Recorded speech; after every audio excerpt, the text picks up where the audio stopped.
Autoline Daily is brought to you by Bridgestone, passion for excellence. Here are today's top headlines. January sales will come out today and they're going to be yucky pooey, but BMW's high-performance M cars are selling great and Ford might sell Volvo to Renault. Up next, we'll be back with the news behind the headlines.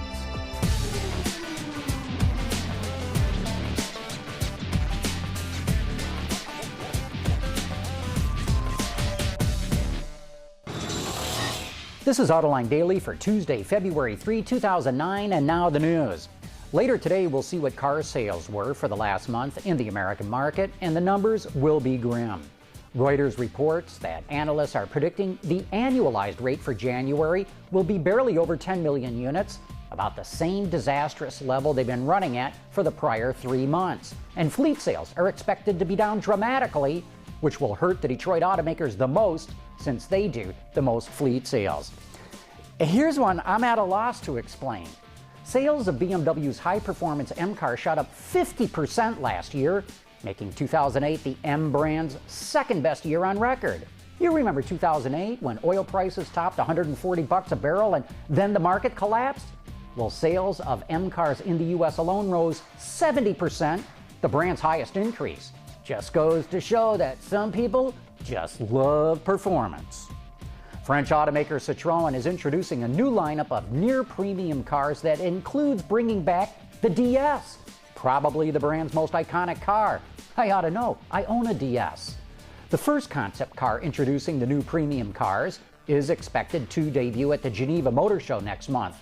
Later, the company will introduce 2 other mid-size models, and more details should surface in the coming weeks, so stay tuned. You know, the rest of the show seems to be all about Ford. Earlier this morning, Ford announced that Johnson Controls Saft will supply the lithium-ion batteries for its plug-in hybrids and electric vehicles. Ford says it will have an electric commercial van to market by 2010, with speculation centering on the Transit Connect. It will have an electric sedan by 2011, likely based on the next generation Focus with the EV powertrain coming from Magna, and it will have a plug-in Escape in 2012. In other Ford news, the company announced it will move its Asia-Pacific and Africa regional headquarters from Thailand to China. According to GasGoo.com, Ford says the move will help strengthen its presence in the region and allow the company to be more competitive. And according to Autoblog, Ford's reportedly talking with Renault about selling Volvo. The two automakers allegedly got together in the fall to discuss the purchase of Volvo, and now, apparently, talks have resumed.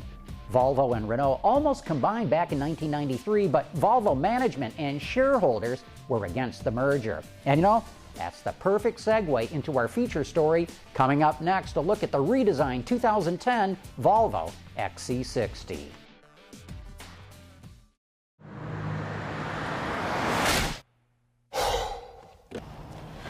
Changing tires out here could be dangerous, but with these tires, I don't need to worry. Bridgestone. Volvo's ownership continues to be an open question, but that hasn't stopped this 80-year-old Swedish company from adding to its stable of unique vehicles. The latest is the XC60, a small luxury crossover that we asked our West Coast reporter, Isaac Bouchard, to drive around the California coast. We're here in the San Francisco Bay region, where Volvo's chosen to launch their all-new compact premium crossover, the XC60.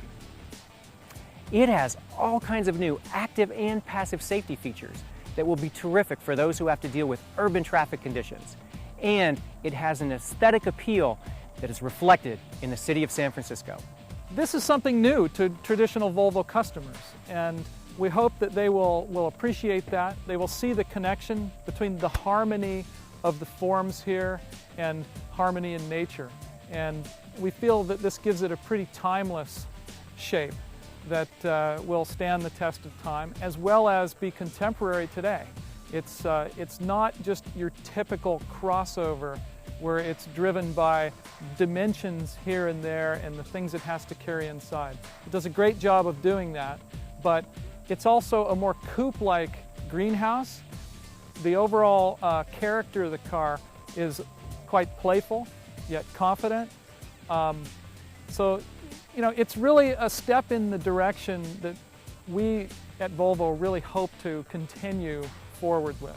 Isaac reports that the XC60 is the company's first vehicle to incorporate the new Volvo DNA, or dynamic new approach, as they're calling it.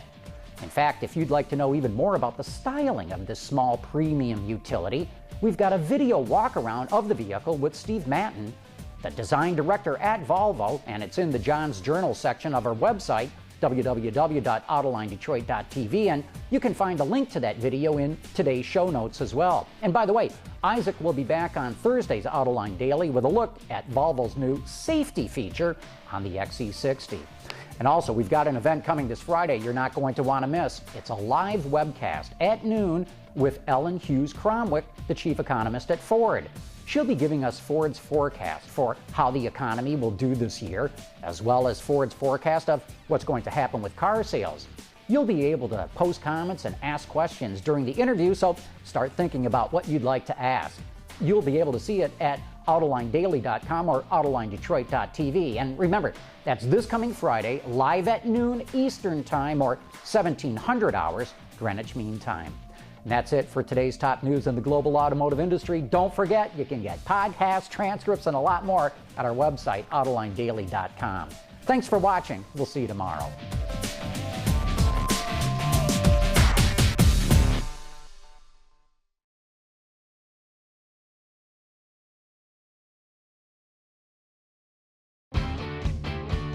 Visit our website for even more great content all week long. Autoline Extra, John's Journal, podcasts, and even more. So click over and get the inside view at AutolineDetroit.tv.